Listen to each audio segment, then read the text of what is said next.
স্বাগত সংবাদ সন্ধ্যায়, আপনাদের সঙ্গে আছি গোলাম কিবরিয়া এবং সাথে আছে আমি মাহমুদা মৌমিতা। জানিয়ে দিচ্ছি শিরোনামগুলো।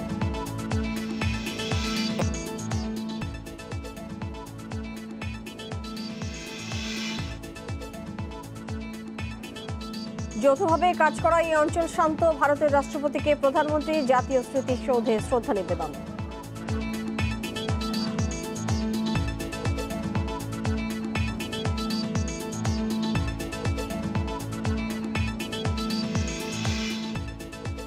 মামলা জট কমাতে বিচারক বাড়ানোর তাগিদ, নিয়োগে আইন প্রণয়নে গুরুত্ব দিলেন প্রধান বিচারপতি।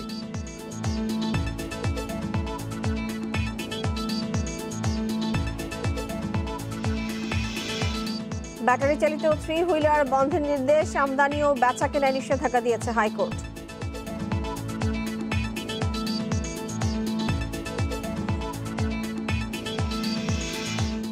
লটারিতে সরকারি স্কুলে ভর্তির সুযোগ পাচ্ছে ৭৬,০০০ শিক্ষার্থী, বাড়তি ফি নেওয়া হলে কঠোর ব্যবস্থার হুঁশিয়ারি।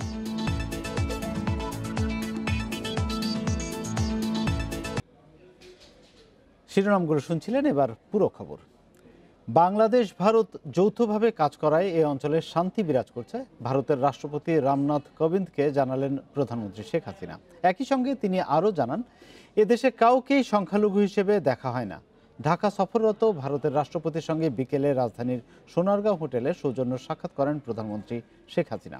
এ সময় বাংলাদেশ সফরে আসায় রামনাথ কোবিন্দকে ধন্যবাদ জানান তিনি। এ অঞ্চলের দারিদ্র্য বিমোচনে দুদেশের একসঙ্গে আরও কাজ করার উপর জোর দেন প্রধানমন্ত্রী। এর আগে ভারতের রাষ্ট্রপতির সঙ্গে দেখা করেন পররাষ্ট্রমন্ত্রী AK আব্দুল মোমেন।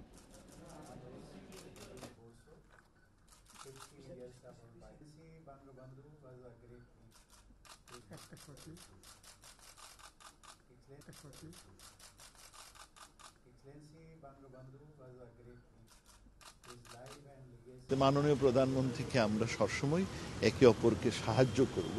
এই স্টেবিলিটি শুধু বাংলাদেশের জন্য, আপনাদের প্রতিবেশী রাষ্ট্রের স্টেবিলিটির জন্য মাননীয় প্রধানমন্ত্রীর স্টেবিলিটি খুব প্রয়োজন। এই ব্যাপারে আমরা we should work together in partnership. মাননীয় প্রধানমন্ত্রীকে ভারতের রাষ্ট্রপতি ধন্যবাদ জানিয়েছেন যে কিছু জায়গায় গত দুর্গাপূজার দুর্গাপূজার পরে যে সমস্যা হয়েছিল, মাননীয় প্রধানমন্ত্রী বলেছেন যে আমাদের দেশে সংখ্যালঘু হিসেবে কাউকে ট্রিট করা হয় না, সকলকে সমান অধিকারে নাগরিক অধিকার দেওয়া হয়। 3 দিনের সফরে ঢাকায় ভারতের রাষ্ট্রপতি রামনাথ কোবিন্দ। ঢাকায় পৌঁছার পর সফরে জাতীয় স্মৃতিসৌধে মুক্তিযুদ্ধের শহীদদের প্রতি শ্রদ্ধা জানিয়েছেন তিনি। পরে ধানমন্ডি 32 নম্বরে শ্রদ্ধা জানান বঙ্গবন্ধুর প্রতিকৃতিতে। বিজয়ের সুবর্ণ জয়ন্তী, মুজিব বর্ষের সমাপনী উদযাপন এবং বাংলাদেশ ভারত সম্পর্কের 50 বছর পূর্তিতে রাষ্ট্রপতি মোহাম্মদ আব্দুল হামিদের আমন্ত্রণে বাংলাদেশ সফরে ভারতের রাষ্ট্রপতি রামনাথ কোবিন্দ। বিমানবন্দরে ভারতের রাষ্ট্রপ্রধান এবং তার স্ত্রী সবিতা কোবিন্দকে স্বাগত জানান রাষ্ট্রপতি মোহাম্মদ আব্দুল হামিদ ও তার স্ত্রী রাশিদা খানম। বিমানবন্দরের ভিআইপি টার্মিনালে 21 বার তোপধ্বনির মাধ্যমে স্বাগত জানানো হয় রামনাথ কোবিন্দকে। পরে তাকে গার্ড অব অনার দেয় 3 বাহিনীর সুসজ্জিত একটি দল। দেয়া হয় লাল গালিচা সংবর্ধনাও।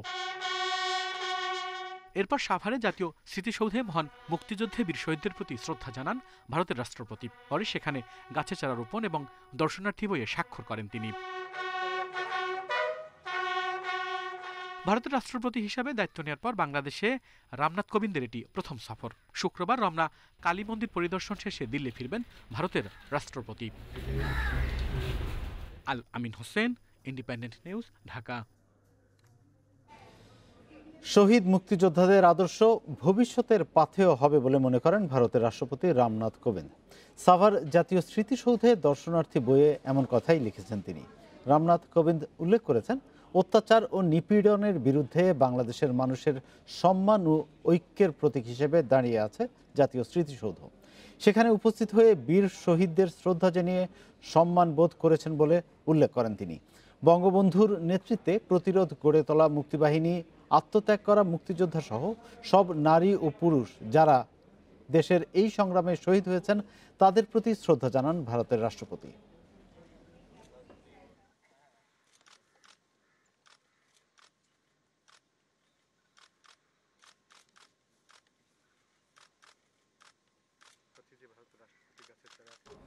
স্বাধীনতার 50 বছরে দেশের যোগাযোগ অবকাঠামো নির্মাণে এসেছে বিস্ময়কর সাফল্য। বছর 20 আগে মাঝারি প্রকল্পগুলোতেও প্রধান প্রকৌশলী থেকে শুরু করে সার্বিক ব্যবস্থাপনায় লাগতো বিদেশিদের। তবে এখন নিজস্ব অর্থায়ন, ব্যবস্থাপনা এবং দক্ষতায় নির্মাণ হচ্ছে মেগা প্রকল্প। আর এর বড় উদাহরণ পদ্মা সেতু। এই সেতু নির্মাণের মধ্য দিয়ে দেশীয় প্রকৌশলীদের যে আত্মবিশ্বাস তৈরি হয়েছে তা বাংলাদেশকে বহুদূর নিয়ে যাবে বলে আশা সংশ্লিষ্টদের। যমুনা নদীর উপর 1998 সালে উন্মুক্ত হয় 4.8 কিলোমিটার দৈর্ঘ্যের বঙ্গবন্ধু সেতু। এই নির্মাণ কাজে ঠিকাদারি প্রতিষ্ঠান কোরিয়ার আর পরামর্শক ছিল যুক্তরাজ্যের। প্রধান প্রকৌশলী সহ গুরুত্বপূর্ণ সব পদেই বিদেশিরা। শুধু বঙ্গবন্ধু সেতু নয়, 20 থেকে 25 বছর আগে মাঝারি কোনো প্রকল্পেও তাদের উপস্থিতি ছিল অনিবার্য। তবে আজ সময় বদলেছে। এখন দেশ গঠনে বড় ভূমিকায় থাকছেন এদেশেরই মেধাবীরা। স্বাধীনতার 50 বছরে এর অনন্য উদাহরণ পদ্মা সেতু। আমরাও যে পদ্মা সেতুর মতো এরকম একটা বিশাল সেতু নিজস্ব অর্থায়নে নির্মাণ করতে পারি, সেই যোগ্যতা যে এবং কর্মক্ষমতা বাংলাদেশ যে অর্জন করেছে, এটাই হচ্ছে সব থেকে বড় কথা। বঙ্গবন্ধু কন্যার সাহসী পদক্ষেপেই শুরু হয়েছিল কাজ। ঠিকাদার হিসেবে একটি চীনা প্রতিষ্ঠান থাকলেও সার্বিক নীতি সিদ্ধান্ত থেকে এর বাস্তবায়ন পর্যন্ত আছেন দেশের প্রকৌশলীরা। আমাজনের পর সবচেয়ে খরস্রোতা নদী পদ্মার বুকে সেতু নির্মাণের চ্যালেঞ্জ নিয়ে তা এখন চলাচলের জন্য খুলে দেওয়ার প্রস্তুতি নিচ্ছেন তারা। ওয়াটার ভ্যালোসিটি 4 মিটারের উপরে পার সেকেন্ড স্রোতের গতি, এটা অনেকে বিশ্বাসই করবে না। মাটির স্তর আমরা 150 মিটার পর্যন্ত গেছি, কোনো হার্ড লেয়ার নাই। যমুনা ব্রিজে 80 মিটার পরে হার্ড লেয়ার পাওয়ার কাছে ওখানে পাইল ছেড়ে দিছি। সারা পৃথিবীতেই 20, 30, 40 মিটার গেলেই হার্ড লেয়ার পাওয়া যায়, সেখানে ছেড়ে দেয় ইজি। ফাউন্ডেশনটা ইজি, এখানে ফাউন্ডেশনটা ইজি ছিল না। 2015 12 ডিসেম্বর নির্মাণ কাজ উদ্বোধন। এর 2 বছরের মাথায় বসে প্রথম স্প্যান, আর শেষটি বসেছে গত বছরের 10 ডিসেম্বর। এখন সেতুর পুরো 6.15 কিলোমিটারই দৃশ্যমান। বাকি শুধু এক্সপানশন জয়েন্ট, প্যারাপেট ওয়াল, লাইটিং, পিচ ঢালাইয়ের মতো কাজ। এই মেগা প্রকল্প নির্মাণে দক্ষতা ও আত্মবিশ্বাস বেড়েছে দেশের প্রকৌশলীদের।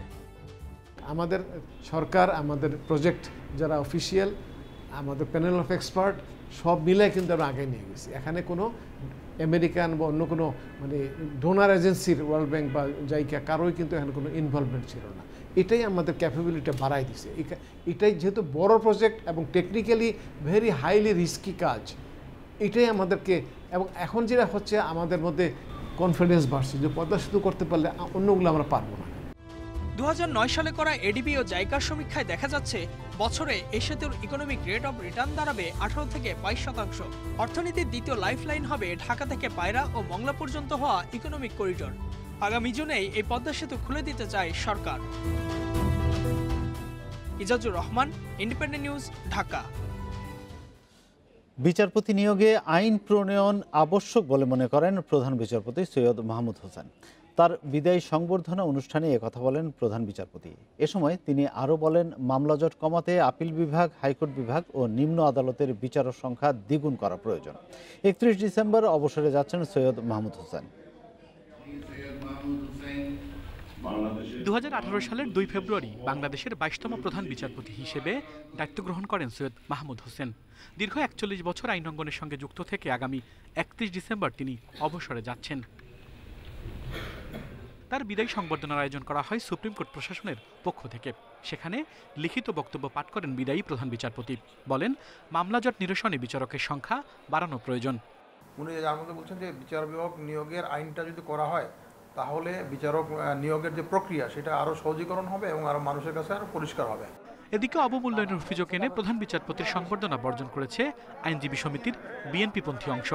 সুপ্রিম কোর্ট আইনজীবী সমিতির সম্পাদক ব্যারিস্টার রুহুল কুদ্দুস কাজল এ বিষয়ে সংবাদ সম্মেলনে অভিযোগ করেন, বারের সম্পাদক হিসেবে তাকে সংবর্ধনা অনুষ্ঠানে আমন্ত্রণ জানানো হয়নি। সম্পাদকের মাধ্যমেই এই সমিতি প্রতিনিধিত্ব হয়ে থাকে। আমি কিংবা অফিসকে আজকের সংবর্ধনার বিষয়ে সুপ্রিম কোর্ট প্রশাসনের পক্ষ থেকে অবহিত করা হয়নি। আমি কিভাবে আমার সদস্যদেরকে আমন্ত্রণ জানাবো, যেখানে সম্পাদক নিজেই আমন্ত্রণ পাননি, সম্পাদককে নিজে জানানো হয়নি। তবে অ্যাটর্নি জেনারেল বলেন, রাজনৈতিক কারণে বিএনপিপন্থী আইনজীবীরা প্রধান বিচারপতির বিদায়ী সংবর্ধনায় অংশগ্রহণ করেননি। সাধারণ আইনজীবীরা এবং সিনিয়র আইনজীবীরা স্বতঃস্ফূর্তভাবে আমাদের আদালত ভবনের তিল ধারণের ঠাঁই ছিল না, এই ধরনের পরিবেশ ছিল। তো আমার মনে হয় সাধারণ আইনজীবীরা এটাকে গ্রহণ করেননি। ওনারা হয়তো ওনাদের রাজনৈতিক কারণে ওনারা এটা করেছেন। 19 ডিসেম্বর থেকে সুপ্রিম কোর্টে শুরু হচ্ছে অবকাশ, তাই বুধবারই শেষ কর্মদিবস পালন করলেন বিচারপতি সৈয়দ মাহমুদ হোসেন। আল আমিন হোসেন, ইন্ডিপেন্ডেন্ট নিউজ, ঢাকা। জাপানি 2 শিশু আগামী 3 জানুয়ারি পর্যন্ত মায়ের কাছে থাকলেও তাদের সঙ্গে বাবা দেখা করতে পারবেন বলে আদেশ দিয়েছে আপিল বিভাগ। প্রধান বিচারপতি সৈয়দ মাহমুদ হোসেন সহ 5 বিচারপতির আপিল বিভাগ এই আদেশ দিয়েছেন। 5 ডিসেম্বর 2 শিশু জেসমিন মালিকা এবং লাইলা লিনাকে নিজের জিম্মায় নিতে হাইকোর্টের রায়ের বিরুদ্ধে আপিল করেন জাপানি মা নাকানো এরিকো। ওই শিশুরা বাবা ইমরান শরীফের কাছে থাকবে বলে 21 নভেম্বর রায় দেন হাইকোর্ট। ইতিপূর্বে এই 2 শিশু আদালতের কাছে জানিয়েছে তারা তাদের বাবার সাথে থাকতে চান।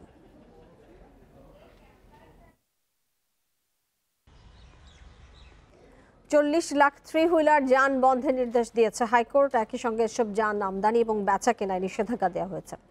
বুধবার বিচারপতি মামনুন রহমান এবং বিচারপতি খন্দকার দিলিরুজ্জামানের বেঞ্চ এই নির্দেশ দিয়েছেন। আদালতের রিটের পক্ষে শুনানি করেন অ্যাডভোকেট আতিক তৌহিদুল ইসলাম। তিনি বলেন, ইজি বাইকগুলো অবৈধভাবে বিদ্যুৎ দিয়ে চার্জ দেওয়া হয়, যা থেকে সরকার কোনো অর্থ পায় না। এছাড়া এগুলো পরিবেশ এবং মানবদেহের জন্য ক্ষতিকর।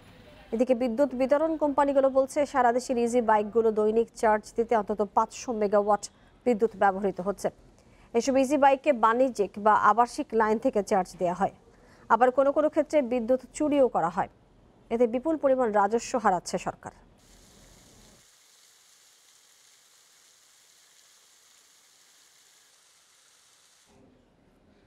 নির্ধারিত ফির বাইরে স্কুল ভর্তিতে বাড়তি টাকা নেওয়া হলে কঠোর ব্যবস্থার হুঁশিয়ারি দিয়েছেন শিক্ষামন্ত্রী দীপু মনি। সরকারি মাধ্যমিক বিদ্যালয়ের লটারির ফল প্রকাশ অনুষ্ঠানে তিনি এ হুঁশিয়ারি দেন। এবছর 405টি সরকারি মাধ্যমিক বিদ্যালয়ে ভর্তির সুযোগ পেয়েছে ৭৫,৯৬৯ জন। করোনার কারণে গত বছর থেকে সরকারি মাধ্যমিক বিদ্যালয়ের সব ক্লাসে লটারির মাধ্যমে শিক্ষার্থী ভর্তি করা হচ্ছে।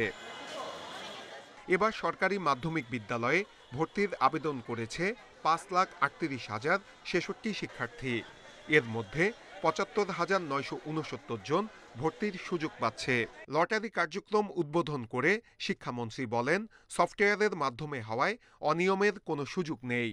এর মধ্যে মেধার সমতা একটা প্রতিষ্ঠিত হয়েছে। শিক্ষার্থীদের এবং অভিভাবকদের মধ্যে যে অনভিপ্রেত প্রতিযোগিতা, অসুস্থ একটা প্রতিযোগিতা, সেটি বন্ধ হয়েছে। কোচিং বাণিজ্যের একটা খুব বড় ব্যাপার ছিল, সেগুলো বন্ধ হয়েছে। লটারির মাধ্যমে ভর্তি চলমান থাকবে বলে জানান শিক্ষামন্ত্রী। এই সময় তিনি হুঁশিয়ারি দেন, ভর্তিতে কোনো স্কুল অতিরিক্ত টাকা নিলে কঠোর ব্যবস্থা নেওয়া হবে। যদি কেউ এ ধরনের অনৈতিক কর্মকাণ্ডে যুক্ত হন, তাদের বিরুদ্ধে ব্যবস্থা গ্রহণ করতে আমরা বাধ্য হব। তাই আমরা আশা করব শিক্ষা প্রতিষ্ঠান, এটি কোনো ব্যবসায়ী প্রতিষ্ঠান নয়, শিক্ষা প্রতিষ্ঠান, অতএব শিক্ষা প্রতিষ্ঠানের সঙ্গে অনৈতিকতা যায় না। পরীক্ষা ছাড়াই স্কুলে ভর্তির সুযোগ পেয়ে খুশি শিক্ষার্থীরা, চাপমুক্ত শিক্ষকরাও। ভর্তি যুদ্ধের জন্য শিক্ষার্থীদের যে সমস্যাগুলো হতো, সেই সমস্যাগুলো দূর হচ্ছে। যেখানে বসে সবাই এখন অনলাইনে আবেদনটা করতে পারতেছে। ভর্তি হতে পেরে খুব ভালো লাগছে। ডিজিটাল লটারির মাধ্যমে যে শিক্ষার্থীদেরকে সিলেকশন করা হয় বিভিন্ন প্রতিষ্ঠানে ভর্তির জন্য, এটি আমার মতন আমি মনে করি সবার কাছেই গ্রহণযোগ্য। বিষয়টি খুবই স্পষ্ট। এবার বেসরকারি স্কুলের লটারিও কেন্দ্রীয়ভাবে করবে মাধ্যমিক ও উচ্চশিক্ষা অধিদপ্তর। 19 ডিসেম্বর এই লটারি অনুষ্ঠিত হবে। Nure Alam, Independent News, Dhaka. ভ্যাটের মেশিন, ইএফডি কেনা, বিতরণ, রক্ষণাবেক্ষণ আর করবে না জাতীয় রাজস্ব বোর্ড এনবিআর। 3টি বেসরকারি কোম্পানিকে এই কাজ দিতে যাচ্ছে সংস্থাটি। এই জন্য টেন্ডার আহ্বান করা হয়েছে। কর্মকর্তারা জানিয়েছেন, ইএফডি সার্ভার এনবিআর এর নিয়ন্ত্রণে থাকবে এবং কোম্পানিগুলোর কার্যক্রমে নজরদারি করা হবে। কাপড়ের দোকান, সুপার শপ, রেস্টুরেন্ট সহ 24 ধরনের ব্যবসা প্রতিষ্ঠানের ভ্যাট আদায়ে ইলেকট্রনিক ফিজিক্যাল ডিভাইস ইএফডি ব্যবহারের সিদ্ধান্ত হয় 2019 সালে। এই মেশিন আমদানি ও সার্ভার তৈরির কাজ যৌথভাবে করছে একটি দেশীয় ও চীনা কোম্পানি। এনবিআর এর হিসাবে প্রায় 4000 প্রতিষ্ঠানে দেয়া হয়েছে মেশিন, তৈরি হয়েছে সার্ভারও। শুরুতে ইএফডি ফ্রি দেয়া হলেও এখন টাকা নিচ্ছে এনবিআর। ইএফডি মেশিনের ব্যবস্থাপনায় এবার বড় পরিবর্তন আনতে যাচ্ছে রাজস্ব বোর্ড। ঢাকায় 2টি ও চট্টগ্রামে 1টি, মোট 3 কোম্পানিকে মেশিন বিতরণ, রক্ষণাবেক্ষণ ও পর্যবেক্ষণের কাজ দিতে যাচ্ছে সংস্থাটি। কর্মকর্তারা জানান, বিপুল সংখ্যক মেশিন নিজস্ব লোকবল দিয়ে পরিচালনা করা সম্ভব নয়, তাই এই সিদ্ধান্ত নেওয়া হয়েছে। সাকসেসফুলি এটা রান করছে এবং এটা আমাদের রিলায়েবল ইফেক্টিভ রিটেল ভ্যাট কালেকশনের একটি মাধ্যম হিসেবে আমাদের কাছে প্রমাণিত হচ্ছে। তো আমরা চাচ্ছি যে এটাকে আরো এক্সপ্যান্ড করতে, মেশিনগুলো কেনা, মেইনটেনেন্স করা এবং সেগুলো পাহারা দেওয়া, সেগুলোকে ইনশিওর করা, এটা জাতীয় রাষ্ট্র বোর্ডের এই সক্ষমতা নাই, যে কারণে আমরা সার্ভিস কিনতে চাচ্ছি, আউটসোর্সিং করতে চাচ্ছি। কর্মকর্তারা জানান, কাজ পাওয়া কোম্পানিগুলোর দায়িত্ব হবে ইএফডি আমদানি ও বসানো, সিসি ক্যামেরার মাধ্যমে তদারকি করা এবং মেশিনের ভালো মন্দ দেখভাল করা। এজন্য তাদের আদায়কৃত রাজস্বের একটি অংশ ফি হিসেবে দেয়া হবে। বিপুল মেশিনকে সংযুক্ত করতে আরও একটি সার্ভারের প্রয়োজন হতে পারে বলে জানান কর্মকর্তারা। তারা শুধু দোকানে দোকানে মেশিন সাপ্লাই দিবে, সফটওয়্যারের মাধ্যমে তথ্যটা যেভাবে আমরা বর্তমানে পাচ্ছি সেই একই পদ্ধতিতে যেন আমরা তথ্যটা পাই। মেশিনগুলো যাতে ঠিক মতো চলে বা ব্যবহার করা হয় সেই বিষয়টাও তারা এনশিওর করবে। ধরুন যে যেমন সিসি ক্যামেরা বসাবে, তো এখানে আমরা চাচ্ছি যে বাংলাদেশি সফটওয়্যার কোম্পানি যেন কাজটা পায়। ঢাকা ও চট্টগ্রামে এই প্রক্রিয়া সফল হলে পর্যায়ক্রমে সারা দেশে মেশিন বসাবে NBR. Ruhul Amin, independent News, Dhaka. দেশে করোনায় আরও 4 জনের মৃত্যু হয়েছে, এর মধ্যে পুরুষ 3 এবং নারী 1 জন। এ নিয়ে মোট প্রাণহানি হলো 28,038 জনের। 848টি ল্যাবে 24 ঘন্টায় 28,153 নমুনা পরীক্ষায় করোনা শনাক্ত হয়েছে 297 জনের। পরীক্ষা বিবেচনায় শনাক্তের হার 1.05%। বুধবার স্বাস্থ্য অধিদপ্তরের বিজ্ঞপ্তিতে জানানো হয়, দেশে মোট করোনা আক্রান্তের সংখ্যা দাঁড়ালো 15,80,302 জনে। সুস্থ হয়েছেন আরও 269 জন। এ নিয়ে মোট সুস্থ 15,44,933 জন।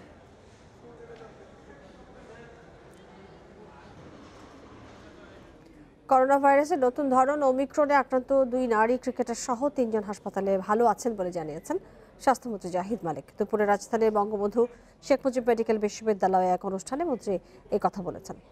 মন্ত্রী বলেছেন, সতর্কতার কারণেই তাদের মুগদা হাসপাতালে ভর্তি করা হয়েছে। ওমিক্রন উচ্চ সংক্রমিত ধরন উল্লেখ করে সবাইকে স্বাস্থ্যবিধি মেনে চলার আহ্বান জানিয়েছেন জাহিদ মালিক। খুব শিগগিরই করোনা টিকার বুস্টার ডোজ শুরুর ঘোষণা দেন স্বাস্থ্যমন্ত্রী। প্রথমে ফ্রন্টলাইনার এবং 60 ঊর্ধ্বদের বুস্টার ডোজ দেওয়া হবে।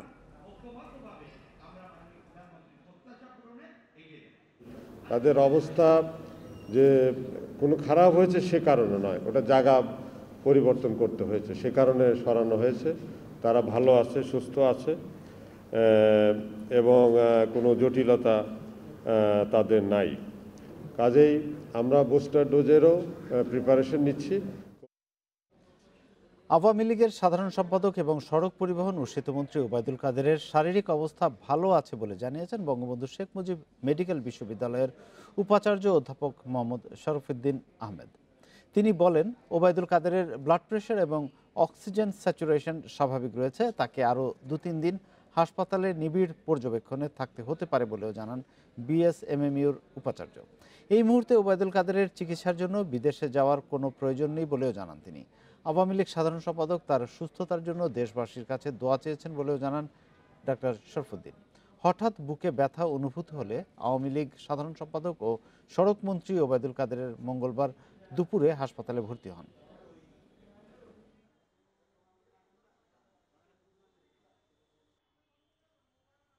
গতকালকের তুলনায় উনি অনেক ভালো আছেন। এই ভালোটি হলো ওনার ডায়াবেটিস গতকাল ছিল 13, আজকে 5, নর্মালের একদম নর্মাল। ওনার ব্লাড প্রেশার, ওনার অক্সিজেন স্যাচুরেশন সব কিছু নর্মাল এবং ওনাকে আমরা আরও 2-1 দিন অবজারভেশনে রাখবো বলে আমরা সব ধরনের পরীক্ষা নিরীক্ষা করছি এবং উনি শঙ্কামুক্ত এবং সুস্থ আছেন। বিএনপি চেয়ারপারসন খালেদা জিয়ার শারীরিক অবস্থার আরও অবনতি হয়েছে বলে দাবি করেছেন দলটির মহাসচিব মির্জা ফখরুল ইসলাম আলমগীর।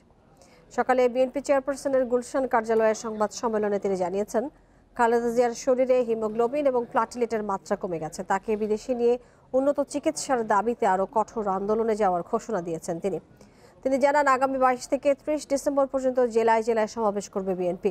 র্যাবের ওপর মার্কিন নিষেধাজ্ঞার প্রসঙ্গ তুলে মির্জা ফখরুল ইসলাম বলেন, দেশের আইনশৃঙ্খলা বাহিনীকে নগ্নভাবে ব্যবহার করেছে সরকার। মার্কিন নিষেধাজ্ঞা সেটিরই প্রতিফলন বলে দাবি করেছেন তিনি। প্রায় 1 দশক যাবৎ র্যাব, পুলিশ, অন্যান্য আইনশৃঙ্খলা বাহিনীকে ব্যবহার করে বিএনপি সহ ভিন্ন মতের মানুষদের গুমের সংস্কৃতি চালু রেখেছে, সেটাকেই তারা অস্বীকার করে চলেছে। সরকারের বিচার বহির্ভূত হত্যাকে অস্বীকার করার ফলাফলই হচ্ছে মার্কিন কর্তৃপক্ষ থেকে এই নিষেধাজ্ঞা। এই নিষেধাজ্ঞা বর্তমান চলমান গণ ও মানবতা বিরোধী সরকারের জন্য সমগ্র বিশ্ববাসীর পক্ষ থেকে একটি শক্তিশালী বার্তা। তথ্য ও সম্প্রচার মন্ত্রী ডক্টর হাসান মাহমুদ বলেছেন, যে দেশের নির্বাচনের ফল বানচালে ক্যাপিটাল হিলে হামলা হয়, স্পিকারের চেয়ারে বসে হামলাকারীরা ছবি তোলে, পুলিশ হত্যা করে, তাদের মুখে গণতন্ত্রের সবক দেয়া মানায় না। সকালে চট্টগ্রাম প্রেস ক্লাবে আওয়ামী লীগের এক সভায় এ মন্তব্য করেন তিনি। তথ্যমন্ত্রী আরও বলেন, যারা ৭১-এ বাংলাদেশ চায়নি তারা এখন দেশের বিরুদ্ধে ষড়যন্ত্র ও আন্তর্জাতিক শক্তিগুলোকে প্রভাবিত করছে। বন্ধুপ্রতিম দেশগুলোকে এতে প্রভাবিত না হওয়ার আহ্বান জানান তিনি। মন্ত্রী আরও বলেন, স্বাধীনতার সুবর্ণ জয়ন্তীতে বাংলাদেশের উন্নয়ন দেখে পাকিস্তান দীর্ঘশ্বাস ফেলে, অথচ তারা ভেবেছিল বাংলাদেশ নামের রাষ্ট্র টিকবে না। আর এটি আওয়ামী লীগ ও বঙ্গবন্ধুর সার্থকতা। কোন জিনিসটি নির্বাচনে স্বাধীনতার ৫০তম বর্ষে, স্বাধীনতার সুবর্ণ জয়ন্তীতে এবং বঙ্গবন্ধুর জন্মশতবার্ষিকীতে আমরা দেখতে পাচ্ছি তাদেরকে কাছে পেয়েছে যারা বাংলাদেশের বিরুদ্ধে, বাংলাদেশের মুক্তিকামী মানুষের বিরুদ্ধে ষড়যন্ত্র করেছিল, পাকিস্তানের দূষণ হিসাবে কাজ করেছিল। তারা সেই আন্তর্জাতিক শক্তিকে কাজে লাগাচ্ছে। মৃত্যুর কারণ উদ্ঘাটনে কুয়েটের শিক্ষক সেলিম হোসেনের মরদেহ কুষ্টিয়ার কুমারখালীর বাসগ্রাম কবরস্থান থেকে তোলা হয়েছে। সকাল ৯টায় কুষ্টিয়া জেলা প্রশাসনের নির্বাহী ম্যাজিস্ট্রেটের তত্ত্বাবধানে অধ্যাপক ডক্টর সেলিম হোসেনের মরদেহ তোলা হয়। কুষ্টিয়া জেনারেল হাসপাতালে হবে ময়নাতদন্ত। গেল ৩০ নভেম্বর খুলনা প্রকৌশল ও প্রযুক্তি বিশ্ববিদ্যালয়ের ইলেকট্রিক্যাল অ্যান্ড ইলেকট্রনিক্স ইঞ্জিনিয়ারিং বিভাগের অধ্যাপক ডক্টর সেলিম হোসেন মারা যান। ১ ডিসেম্বর ময়নাতদন্ত ছাড়াই তাকে দাফন করা হয়। শিক্ষকের মৃত্যুকে অস্বাভাবিক দাবি করে সুষ্ঠু তদন্ত চান কুয়েটের শিক্ষক শিক্ষার্থীরা। এর পরিপ্রেক্ষিতে মরদেহ কবর থেকে তুলে ময়নাতদন্তের জন্য খুলনা জেলা প্রশাসকের কাছে আবেদন করে পুলিশ। আমার ভাই যে ওই রকমের আঘাতের চিহ্ন ছিল, এখনো আমরা সেই তুলে রাখিছি, যে বুকি যে লাল আঘাতের চিহ্ন, এই যে গাছুরির চিহ্ন, যে তার যে রুমের মধ্যে নিয়ে গেছে 45 মিনিট 45 মিনিট কি করেছে আমার ভাইয়ের সঙ্গে, তা আমরা তো এইখানে থেকে তো আমরা তো জানি না। ময়নাতদন্তের পরে যদি হত্যাকাণ্ডের কোনো যদি চিহ্নিত হয় তাহলে সঠিক বিচার আমরা চাচ্ছি। ঢাকা বিশ্ববিদ্যালয়ের শিক্ষার্থী ইলমা চৌধুরী মেঘলার ময়নাতদন্ত শেষে মরদেহ পরিবারের কাছে হস্তান্তর করা হয়েছে। ঘটনার সুষ্ঠু তদন্ত ও স্পেশাল ট্রাইব্যুনাল গঠনের দাবি জানিয়েছেন সহপাঠী ও শিক্ষকেরা। বুধবার দুপুরে বিশ্ববিদ্যালয়ে এক মানববন্ধনে তারা এই দাবি জানান। অন্যদিকে হত্যাকাণ্ডে অভিযুক্ত ইলমার স্বামী ইফতেখারকে ৩ দিনের রিমান্ডে নিয়েছে পুলিশ। এর আগে ইলমার মৃত্যুর ঘটনায় তার বাবা সাইফুল ইসলাম চৌধুরী বাদী হয়ে বনানী থানায় হত্যা মামলা দায়ের করেন। মামলায় ইলমার স্বামী ইফতেখার, তার মা শিরিন আমিন ও ইফতেখারের বাবা মোহাম্মদ আমিনকে আসামি করা হয়েছে।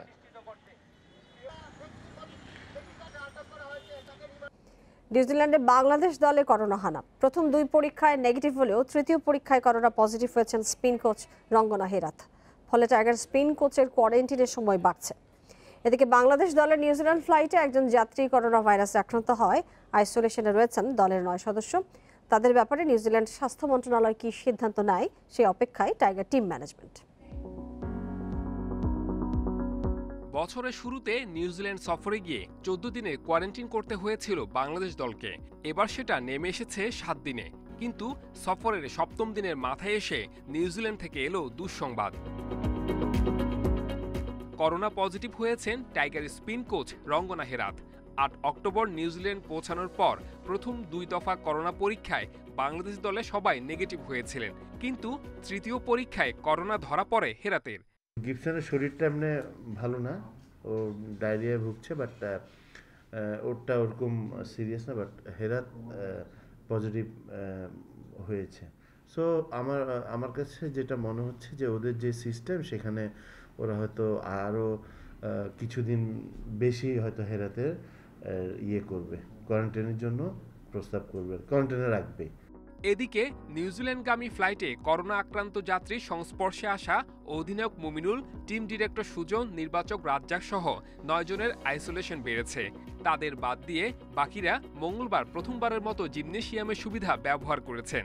বুধবার মাঠে গিয়ে অনুশীলনের কথা থাকলেও টানা বৃষ্টির কারণে হোটেল থেকে বের হতে পারেননি ক্রিকেটাররা। ওদের যে ডেট দিয়েছিল সেটা হয়তো আর 1-2 দিনের মধ্যে মনে ফ্রি হয়ে যাবে, বাট নিউজিল্যান্ডে কোনো রিস্ক নেয় না আর নিতে চাবেও না। সো আমার কাছে মানে এটা কোনো ওরকম সিরিয়াস কিছু না। করোনা দুঃসংবাদেও সিরিজ নিয়ে দুশ্চিন্তা নেই। সূচি অনুযায়ী 22 ও 28 ডিসেম্বর দুটি 2 দিনের প্রস্তুতি ম্যাচ খেলবে বাংলাদেশ দল। Saiful Majumder, Independent news.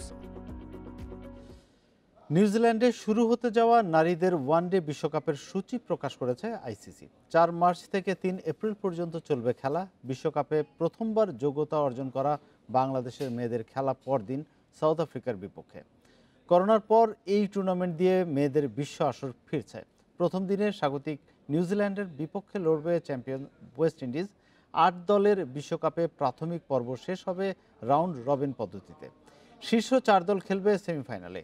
31 দিনে ম্যাচ হবে 31টি, খেলা হবে নিউজিল্যান্ডের 6টি শহরে। 30 মার্চ ওয়েলিংটনে প্রথম সেমিফাইনাল, পরদিন দ্বিতীয় সেমিফাইনাল ক্রাইস্টচার্চে। 3 এপ্রিল এই শহরেই হবে ফাইনাল।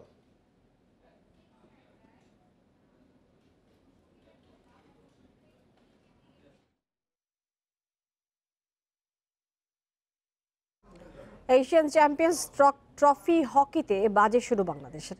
নিজেদের প্রথম ম্যাচে ভারতের কাছে 9-0 গোলে হেরেছে স্বাগতিকরা। 12 মিনিটে দিলপ্রীত সিং এর ফিল্ড গোলে এগিয়ে যায় ভারত। এর 10 মিনিট পর দ্বিতীয় গোলও তার স্টিক থেকেই আসে। 29 মিনিটে নিজেদের নবম পেনাল্টি কর্নার থেকে ভারত পায় তৃতীয় গোল। বাংলাদেশকে কোনো সুযোগ না দিয়ে 2 মিনিট পর 4 নম্বর গোলটি জার্মানপ্রীত সিং এর। ভারতের আক্রমণ রুখতেই পুরোটা সময় ব্যস্ত ছিল বাংলাদেশ। খেলার শেষ মিনিট পর্যন্ত নির্দিষ্ট সময় পর পরই এসেছে ভারতের গোল, যার সবশেষটি 57 মিনিটে পেনাল্টি কর্নার থেকে হারমানপ্রীত সিং এর। পুরো খেলায় বলার মতো কোনো অ্যাটাক ছিল না বাংলাদেশের।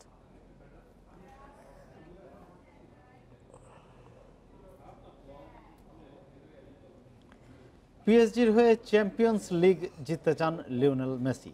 বড় দল হয়ে উঠলেও ইউরোপ সেরার মুকুট পরা হয়নি লা পারিসিয়ানদের। দুবাই এক্সপো পরিদর্শন শেষে গণমাধ্যমে এমনটা জানান আর্জেন্টাইন তারকা। বিশ্বকাপ জয়ের স্বাদও নিতে চান দেশের হয়ে 2022 সালে, জানিয়েছেন মেসি। চ্যাম্পিয়ন্স লিগ, লা লিগা সহ অসংখ্য ট্রফি জয়ের নায়ক লিওনেল মেসি।